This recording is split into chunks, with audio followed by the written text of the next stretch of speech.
મિત્રો, પિતૃપક્ષ 17 સપ્ટેમ્બરથી શરૂ થઈ ગયો છે, જે 2 ઓક્ટોબર સુધી ચાલશે. પિતૃઓને પ્રસન્ન કરવાનો અને તેમના આશીર્વાદ મેળવવાનો આ સમય છે. પિતૃપક્ષના 15 દિવસ દરમિયાન આપણા પૂર્વજો આપણને આશીર્વાદ આપવા પૃથ્વી પર આવે છે. હા મિત્રો, તેથી આ સમય દરમિયાન કોઈ શુભ કાર્ય કરવામાં આવતું નથી. તેના બદલે પિતૃઓનું સન્માન કરવા માટે તેમના માટે શ્રાદ્ધ, દાન, બ્રાહ્મણ ભોજન વગેરેનું આયોજન કરવામાં આવે છે. ઉપરાંત આ સમય ખૂબ જ સરળ રીતે પસાર કરવામાં આવે છે. હા મિત્રો, તેથી આ સમયગાળા દરમિયાન વ્યક્તિગત ઉપયોગ માટે નવી વસ્તુઓ ખરીદવા પર પ્રતિબંધ છે. પિતૃપક્ષ દરમિયાન દાન માટે વસ્તુઓ ખરીદવી જોઈએ. આ સિવાય પિતૃપક્ષ દરમિયાન આવી 7 વસ્તુઓ ખરીદવાની પણ મનાઈ કહેવામાં આવે છે. હા મિત્રો, તમારે આ 7 વસ્તુઓ ભૂલથી પણ ખરીદવી જોઈએ નહીં. તેની ખરીદી કરવાથી તમને ભયંકર દોષ થાય છે. તેમજ અમુક એવી શુભ વસ્તુઓ છે જે આ સમય દરમિયાન અવશ્ય ખરીદવી જોઈએ. મિત્રો, તે પહેલા વિડીયોને લાઈક કરી દેજો. કોમેન્ટ બોક્સમાં એકવાર પિતૃદેવાય નમઃ લખજો. વિડીયોને ખાસ કરીને તમને નમ્ર વિનંતી છે કે અંત સુધી અવશ્ય જોતા રહેજો. મિત્રો, હવે આપણે સૌપ્રથમ જાણીએ કે કઈ વસ્તુઓ આ સમય દરમિયાન તમારે ખરીદવી જોઈએ. નંબર 1 છે પિતૃપક્ષ દરમિયાન કાળા તલ ખરીદો. પિતૃપક્ષ દરમિયાન કાળા તલ ખરીદવું ખૂબ જ શુભ માનવામાં આવે છે. પિતૃઓના શ્રાદ્ધ અને તર્પણ કરવા માટે ખાસ કરીને તલનો ઉપયોગ કરવામાં આવે છે. મિત્રો, તમને જણાવી દઈએ કે ભગવાન વિષ્ણુને કાળા તલ ખૂબ જ પ્રિય છે. પિતૃપક્ષ દરમિયાન તેની ખરીદી કરવાથી પિતૃદોષથી તમને રાહત મળે છે. 2 પિતૃપક્ષમાં જ ખરીદો. તમે પિતૃપક્ષમાં જવ ખરીદી શકો છો. એવું કહેવાય છે કે જવ પૃથ્વી પર ઉત્પન્ન થનાર પ્રથમ અનાજ હતું. તે પણ સોના જેવું જ માનવામાં આવે છે. તેથી પિતૃપક્ષ દરમિયાન જવ ખરીદવાથી તમને આર્થિક લાભ મળે છે. નંબર 3, પિતૃપક્ષ પર નવા વસ્ત્રો ખરીદો. હા મિત્રો, પિતૃપક્ષ દરમિયાન નવા વસ્ત્રો ખરીદવું ખૂબ જ શુભ માનવામાં આવે છે. પરંતુ આ વસ્ત્રો તમારા ઉપયોગ માટે નહીં, પરંતુ તમારા પૂર્વજો માટે ખરીદો અને તેમને અર્પણ કરો. તેનાથી પિતૃઓ ખૂબ જ પ્રસન્ન થાય છે અને સુખ શાંતિના આશીર્વાદ આપે છે. નંબર 4, પિતૃપક્ષ દરમિયાન ચમેલીનું તેલ ખરીદો. શાસ્ત્રોમાં પિતૃપક્ષ દરમિયાન ચમેલીનું તેલ ખરીદવું ખૂબ જ ફળદાયી માનવામાં આવે છે. તે પિતૃઓને પણ અર્પણ કરવું જોઈએ. તેનાથી પૂર્વજો સંતુષ્ટ થાય છે અને તેમના પરિવારના સભ્યોને સુખ, સમૃદ્ધિ અને શાંતિના આશીર્વાદ આપે છે. નંબર 5, પિતૃપક્ષ દરમિયાન ચોખા અવશ્ય ખરીદો.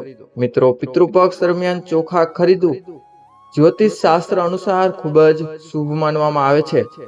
શ્રાદ્ધમાં તમારે તમારા પિતૃઓને કાચા ચોખા અર્પણ કરવા જોઈએ. તમને જણાવી દઈએ કે ચોખાને ચાંદી સમાન માનવામાં આવે છે. તેથી તમે તમારા પૂર્વજોનું ધ્યાન કરીને કાચા ચોખા અર્પણ અવશ્ય કરી શકો છો. તેનાથી ધનમાં વધારો થાય છે. નંબર 6, સફેદ ફૂલ. સફેદ ફૂલોનો ઉપયોગ પિતૃઓને પ્રસન્ન કરવા માટે કરવામાં આવે છે. આવી સ્થિતિમાં જો પિતૃપક્ષ દરમિયાન ઘરમાં સફેદ ફૂલ લાવવામાં આવે તો પિતૃઓ પ્રસન્ન થાય છે અને તેમનો આશીર્વાદ જળવાઈ રહે છે. મિત્રો, પિતૃપક્ષમાં આ વસ્તુ બિલકુલ ના ખરીદવી જોઈએ, નહીં તો ત્રિદોષનો એટલે કે પિતૃદોષનો સામનો કરવો પડી શકે છે. અને જો તમારે આ વસ્તુ ખરીદવી જ હોય તો તમે પિતૃપક્ષ પહેલા જ આ વસ્તુ ખરીદી લેવી જોઈએ. નંબર 1 છે મીઠું. મિત્રો, શ્રાદ્ધ દરમિયાન મીઠું ખરીદવાની સખ્ત મનાઈ છે. જો તમે શ્રાદ્ધ, ભોજન અથવા દાન માટે મીઠું દાન કરવા માંગતા હોય તો તે વધુ સારું છે. તો તે અગાઉથી ખરીદી લો. શાસ્ત્રોમાં મીઠાને તીક્ષ્ણ વસ્તુ માનવામાં આવે છે. આ કારણોસર પિતૃપક્ષમાં મીઠાની ખરીદી બિલકુલ ના કરવી જોઈએ. નંબર 2, સોના ચાંદીની ખરીદી. મિત્રો, પિતૃપક્ષ દરમિયાન સોના ચાંદીના ઘરેણાં ન ખરીદવા જોઈએ. જો તમને આ વસ્તુઓની જરૂર હોય તો તમારે પિતૃપક્ષની શરૂઆત પહેલા અથવા તો ત્યારબાદ તેની ખરીદી કરવી જોઈએ. નંબર 3, શાકભાજી. મિત્રો, આ સાથે જ પિતૃપક્ષ દરમિયાન કેટલીક શાકભાજીનું સેવન પણ પ્રતિબંધિત માનવામાં આવે છે, જેમ કે લસણ, ડુંગળી, મૂળો અને કંદ જેવી શાકભાજી ન ખરીદવી જોઈએ. નંબર 4, પિતૃપક્ષમાં નવું ઘર, નવી કાર, જમીન, કપડાં, ઘરેણાં, સુશોભનની વસ્તુઓ વગેરેની ખરીદી પર પ્રતિબંધમાન છે. શ્રાદ્ધ દરમિયાન આ વસ્તુઓ ખરીદવાની મનાઈ છે, કારણ કે તે ત્રિનિર્દોષ એટલે કે દોષ લગાડવાનું કારણ બની શકે છે. શ્રાદ્ધ દરમિયાન આ વસ્તુઓ ખરીદવાથી પિતૃઓ નારાજ થાય છે.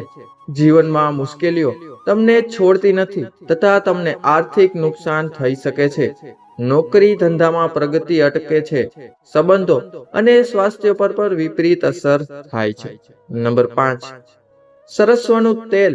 પિતૃપક્ષ કે શ્રાદ્ધ દરમિયાન તેલ ના ખરીદવું જોઈએ.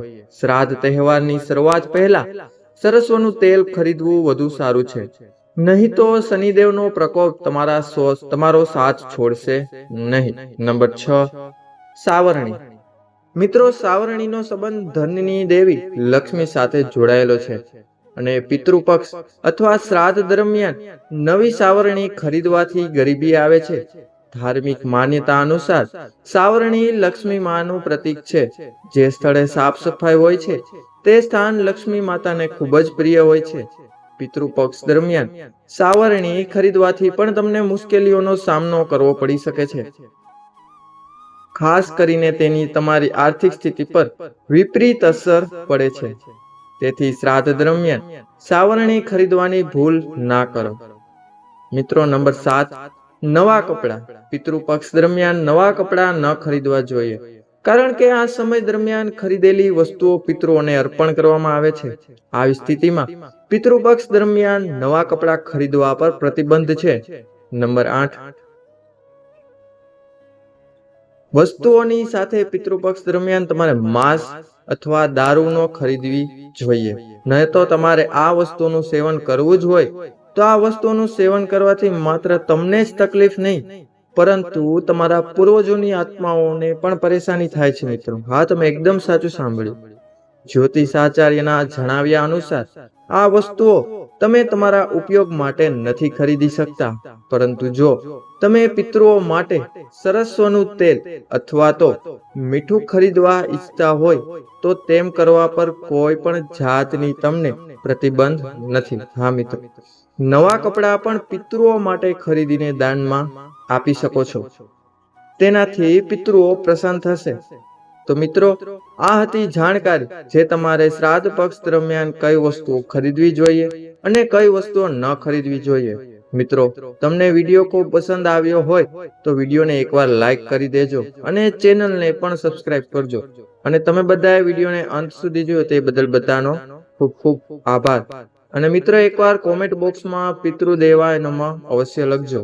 તો મિત્રો, હવે મળીશું આપણે નવા વિડીયો સાથે.